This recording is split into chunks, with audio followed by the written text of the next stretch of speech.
निवडणुकीच्या अगोदर राज्यातल्या युवकांना एक कायमस्वरूपी रोजगाराचं चॉकलेट सरकारनं दिलेलं आहे। मुख्यमंत्र्यांच्या विरोधात हा आंदोलन काढण्यात आलेला आहे।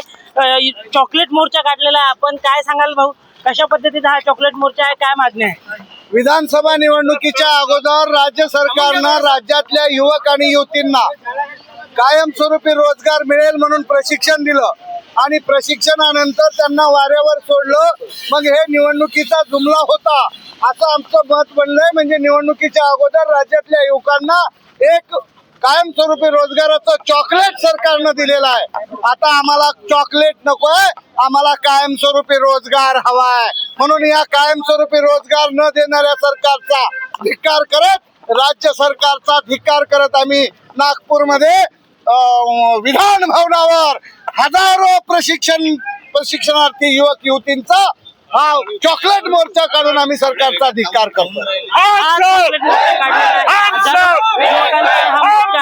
सरकारने या युवकांना कायमस्वरूपी रोजगार द्यावा यासाठी हा मोर्चा काढलेला आहे। व्हिडिओ जर्नलिस्ट अतुल गवई सोबत ऋषभ परकुंडे, LS मराठी, नागपूर।